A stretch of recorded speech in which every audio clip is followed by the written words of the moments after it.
Hello दोस्तों, स्वागत है आप सभी का आपके अपने चैनल पर। दोस्तों आज हम करेंगे 6.1 एक्सरसाइज क्लास 10 की। दोस्तों उस एक्सरसाइज को करने से पहले हमें दो चीजों को समझना जरूरी है। एक तो है हमारे समरूप यानी कि सिमिलर फिगर्स किसे बोलते हैं, और दूसरा है सर्वांग यानी कि कॉन्ग्रुएंट फिगर। यानी कि उस एक्सरसाइज में इन दो पर ही आधारित क्वेश्चन है, वो भी जो भी बताना है। सबसे पहले हम ये देख लेते हैं कि समरूप फिगर्स कौन कौन से होते हैं, समरूप बोलते किसे हैं। सबसे पहले समरूप उन्हें बोलते हैं जिनकी हमें शेप जो है वो सेम दिखे और उनका साइज जो है वो अलग अलग हो सकता है। जैसे अगर मैं एक यहां ऐसा ट्राइएंगल बना लूं, एक मैंने यहां एक ट्राइएंगल बनाया, ठीक है, और एक ट्राइएंगल मैंने और बनाया, वो कुछ इस साइज का था, ठीक है। तो क्या ये मेरे समरूप होंगे? समरूप होंगे मतलब समरूप होने की प्रॉपर्टी ये होती है, समरूप होने के कुछ नियम होते हैं। समरूप होने के समरूप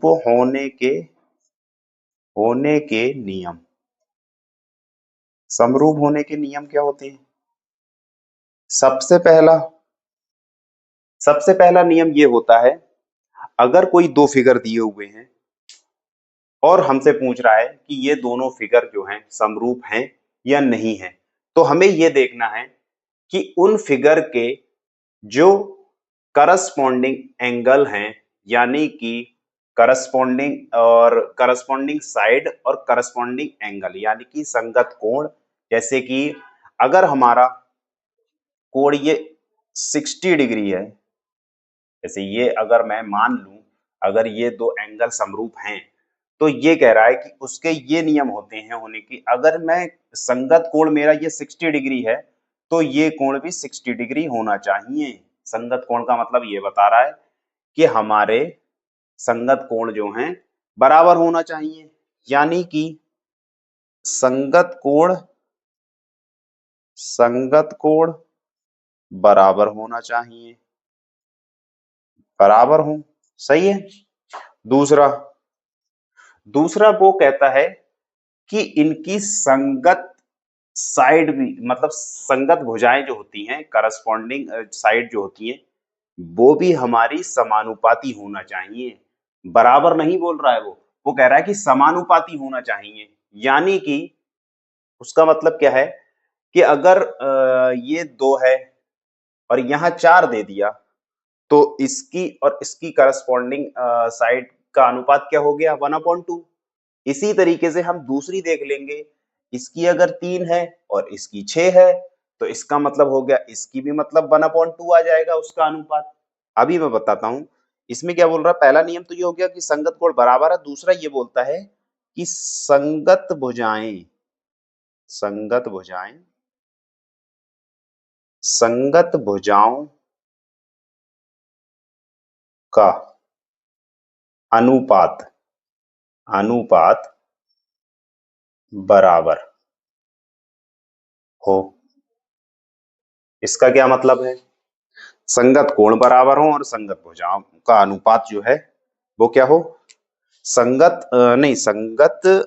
भुजाओं का अनुपात समानुपाती हो, मतलब हाँ, वो भी संगत भुजाएं, उसका अनुपात जो है वो भी तो बराबर ही होगा ना। हाँ ठीक है, ये भी ठीक है, बराबर हो। इस दोनों का मतलब मैं बता देता हूँ। ये बोल क्या रहा है कि संगत कोण बराबर हो। अगर हमारे पास दो ये फिगर हैं, तो हम ये देखेंगे, अगर हमसे ये बोल रहा है कि ये समरूप हैं या नहीं, तो हमें इसमें दो चीज देखना है। एक तो ये कि इसके जो संगत कोण हैं वो बराबर होना चाहिए। दूसरा कि हमारी संगत भुजाओं का जो अनुपात है वो भी बराबर होना चाहिए। जैसे कि यहां अगर 60 डिग्री है, तो ये वाला कोण भी मेरा 60 डिग्री होना चाहिए। अगर वो कहता है कि ये भी 60 डिग्री है, तो मैं कहूंगा हाँ, ये भी मेरा 60 डिग्री होना चाहिए, तभी मेरा समरूप होगा। और वो कह रहा है कि ये वाला जो कोण है माना संगत कोण बराबर होना चाहिए। कहने का मतलब अगर मैं ये कोण देख रहा हूं तो ये कोण बराबर होना चाहिए, और ये कोण देख रहा हूं तो ये कोण बराबर होना चाहिए। अगर मैं ये कोण देख रहा हूं, ठीक है, तो ये भी कोण बराबर होना चाहिए। ठीक है, और क्या देखना है? मुझे दो चीज देखना है, एक तो मैंने कोण देख लिया और दूसरा मुझे संगत भुजाओं का अनुपात। यानी कि क्या बोल रहा है वो, अगर मैं मान लेता कि मैंने कोण देखा कि संगत कोण जो है बराबर है, संगत कोण हाँ बराबर थे, बिल्कुल थे। यहाँ 60 था, यहाँ 60 था, यहाँ 60 था, सब में 60 था, यहाँ था, यहाँ भी 60 था, यहाँ था तो यहाँ था, यहाँ था तो यहाँ था। अब मैं देखूंगा इनकी भुजाएं। अगर मैं मान लेता आ, अगर मैं मान लेता, क्या मान लेता, ये 3, ये 4 मान लेता और ये 5 मान लेता, ठीक है, कोई दिक्कत थोड़ी है। फिर इसको मैं इसको मैं इसको 6 मान लूं, इसको 8 मान लूं और इसको 10 मान लूं, तो वो ये बोल रहा है कि संगत भुजाओं का अनुपात, यानी कि अनुपात मतलब भाग देना। संगत भुजाएं, अगर मैं ये वाली भुजा ले रहा हूं तो इसकी भुजा ये मुझे लेना पड़ेगी और इनका अनुपात निकालना पड़ेगा। अनुपात कैसे निकालती हैं? ये भुजा बटे ये भुजा, यानी कि ये वाली भुजा बटे ये वाली भुजा। कितना आ रहा है अनुपात? 3 एकम 3, 3 दूनी 6, यानी कि 1/2 आया। यहाँ मेरा इस भुजा का अनुपात तो 1/2 आया। अब क्या मेरा इस भुजा का अनुपात भी बराबर आ रहा है इसके? देख लेता हूं। ये वाली मेरी साइड थी 4 और ये वाली इसमें थी 8। इसका मैं अनुपात निकाल दूं, इसमें भी 1/2 आ रहा है। ठीक है, यहां तक सब ठीक है। अब मैं इसकी और इसकी और इसकी और इसकी भुजा का अनुपात निकाल लूं, यानी कि इस भुजा का अनुपात निकाल लूं मैं पहले। ये है मेरी 5, ये है मेरी 10, ठीक है। इसका क्या आएगा? इसका भी वही आ रहा है, 1/2। तो मैंने देखा यहाँ, मैंने क्या देखा? मैंने ये देखा कि मैंने जब दो फिगर को अगर समरूप मुझे सिद्ध करना है, तो मैंने देखा कि क्या उनके संगत कोण जो हैं बराबर आ रहे हैं। मैंने देखा हाँ, संगत कोण तो बराबर आ रहे हैं, ठीक है।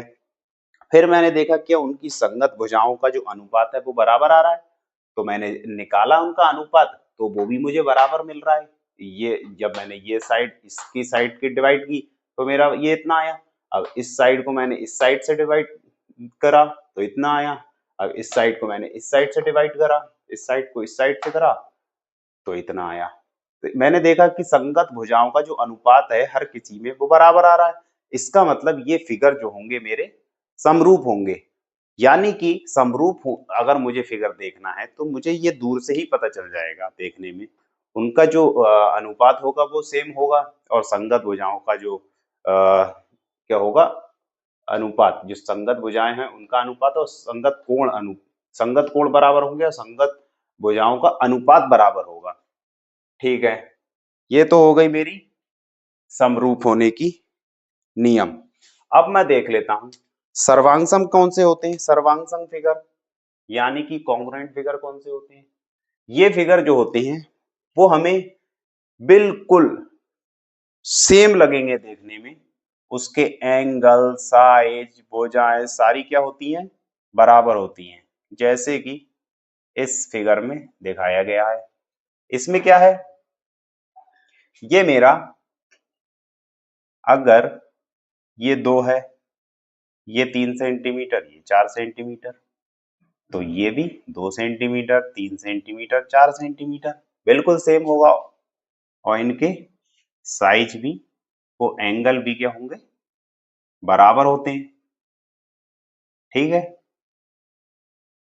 क्या होंगे? बराबर। ये हमने समझ लिया। उसमें क्या था? संगत कोण बराबर होते थे और साइज मैटर नहीं करता था, क्योंकि एक फिगर बड़ा और दूसरा फिगर छोटा भी हो सकता है। लेकिन यहाँ ऐसा नहीं है, यहाँ साइज भी मैटर करता है।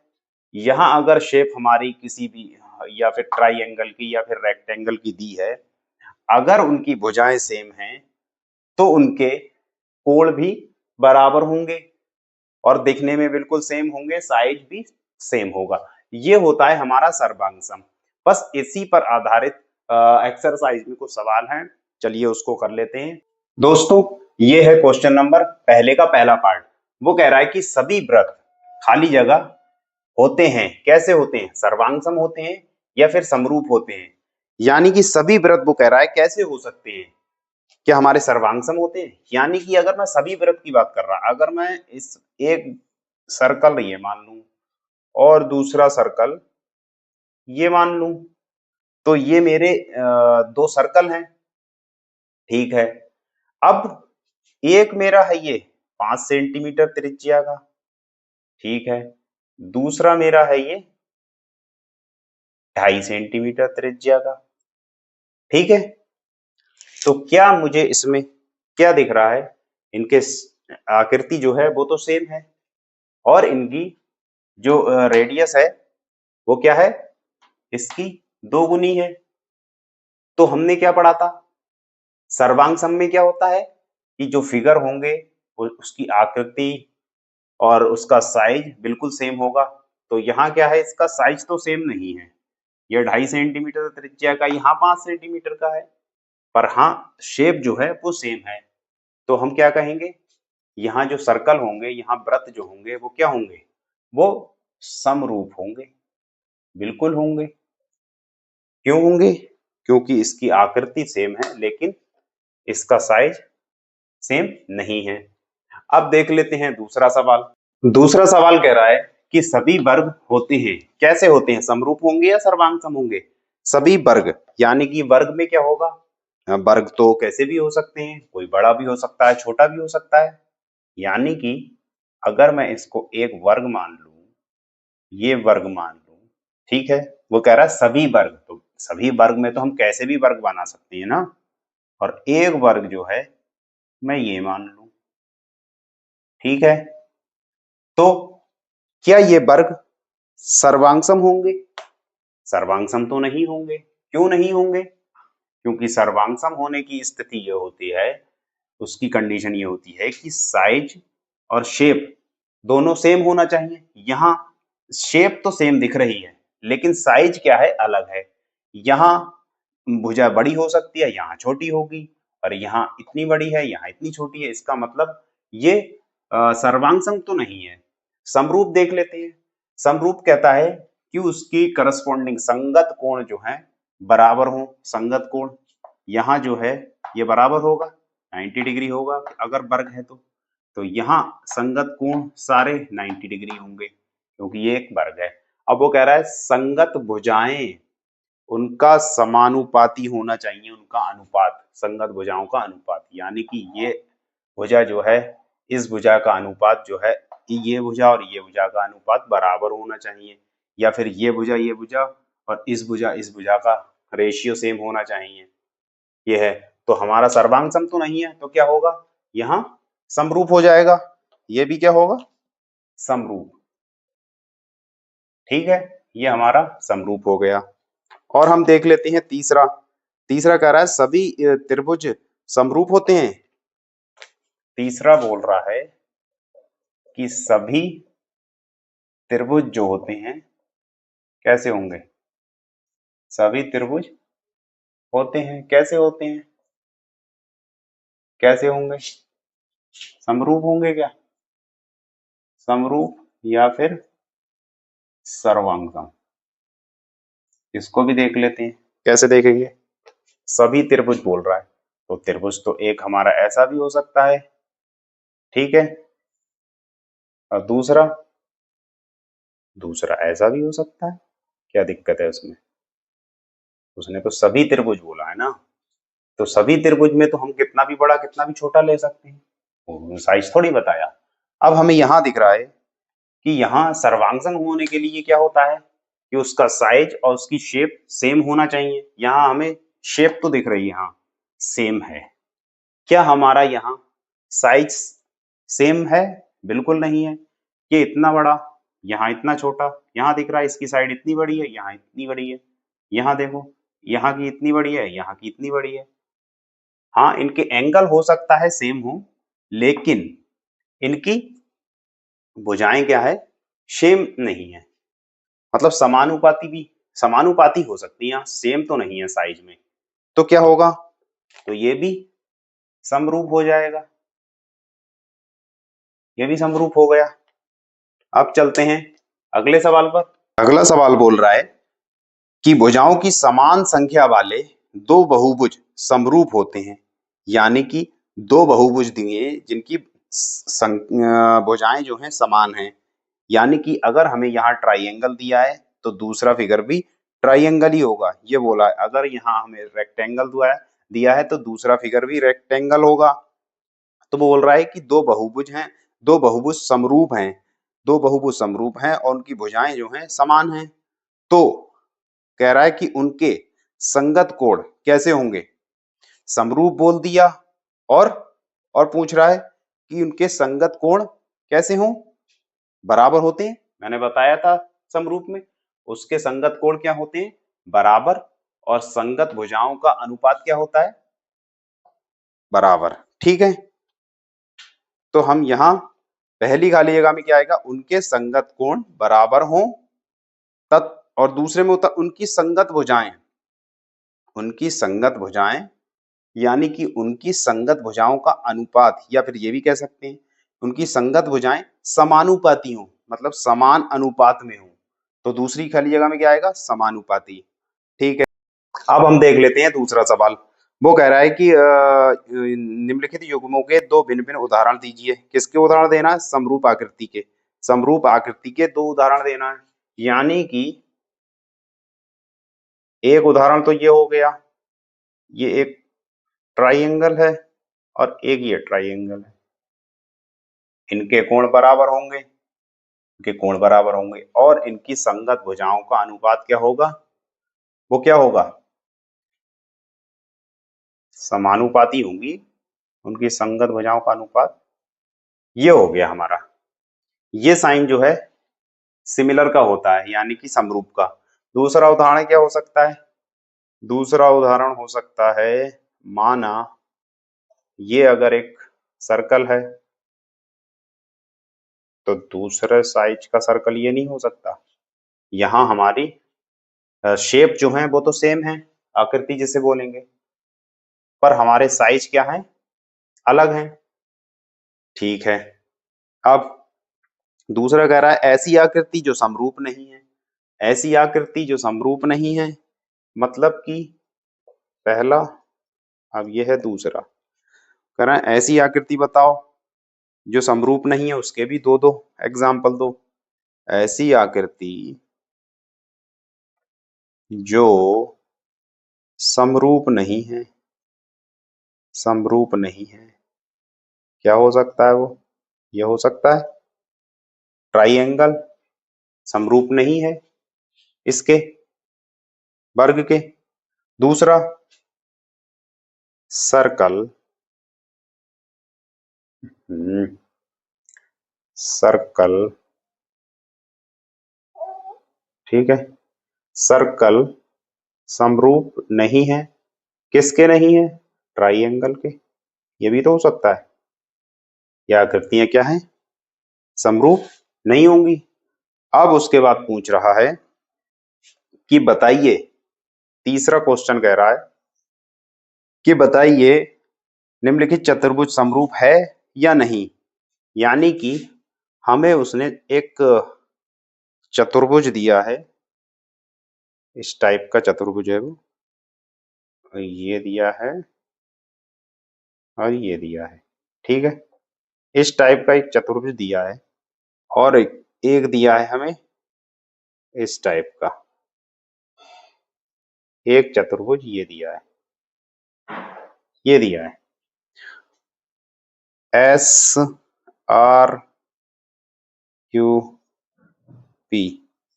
ये सारी भुजाएं इसकी 1.5 सेंटीमीटर, इसकी भी 1.5, इसकी भी 1.5। ठीक है, और इसमें दे रहे हैं इसका ए बी सी डी, इसकी भुजाएं दे रहे हैं 3 सेंटीमीटर, 3 सेंटीमीटर, 3 सेंटीमीटर, 3 सेंटीमीटर, यानी कि 3-3 सेंटीमीटर। इसका मतलब ये क्या है, ये वर्ग है। इसके एंगल जो है वो 90 डिग्री दे रहे हैं, ये 90 डिग्री है सारे, ठीक है, ये 90 डिग्री है। अब बोल रहा है कि ये चतुर्भुज एक समरूप है या नहीं। तो हमने समरूप की क्या नियम पढ़े थे कि उनके दो फिगर्स के क्या हो, संगत कोण बराबर हो और संगत भुजाओं का अनुपात क्या हो, वो बराबर हो। तो हमने यहाँ क्या देखा, हमारे कोण यहाँ 90 डिग्री है, क्या यहाँ 90 डिग्री होगा, नहीं होगा, ये 90 डिग्री से कम होगा। इसका मतलब यहाँ कोण तो बराबर नहीं है। अब हम देख लेते हैं क्या क्या हमारी भुजाओं का अनुपात बराबर आ रहा है। जैसे सबसे पहले हम इस वाली इधर वाली भुजाओं के ले लें, तो इसका अनुपात निकाल लें, इसका 1.5 है और 3, यानी कि 1.5 को 3 से डिवाइड करा कितना आया, ये 1/2 ये आया। इस वाली भुजा का अनुपात आया 1/2। इसका भी देख लेते हैं, इसका ऊपर है 1.5, नीचे है 3, इसका भी बराबर आ रहा है, ठीक है। इसका देखेंगे, इसका देखेंगे, इसका भी 1/2 आएगा, इसका और इसका देखेंगे, इसका भी 1/2 आएगा। यानी कि हमें दिख रहा है कि इसकी संगत भुजाओं का अनुपात तो बराबर आ रहा है, लेकिन इसके संगत कोण जो हैं वो बराबर नहीं है। यहाँ 90 डिग्री है, यहाँ नहीं है, यहाँ 90 डिग्री से भी कम है, ये सारे 90 डिग्री हैं यहाँ, जबकि ये 90 डिग्री से ज्यादा होगा, ये 90 डिग्री से कम होगा, इसी तरीके से ये 90 से ज्यादा, ये 90 से कम। तो यहाँ संगत कोण बराबर नहीं है। और हमने क्या पढ़ा था डेफिनेशन में कि इसके संगत कोण और संगत भुजाओं का अनुपात बराबर होना चाहिए, तभी वो फिगर क्या होंगे, समरूप होंगे। ये इसका मतलब ये समरूप नहीं है। तो दोस्तों आज के लिए इतना ही, मिलते हैं अगली वीडियो में। दोस्तों अगर वीडियो अच्छी लगी, वीडियो को लाइक और शेयर जरूर कर देना, चैनल पर पहली बार आए चैनल को सब्सक्राइब भी कर देना। Thank you.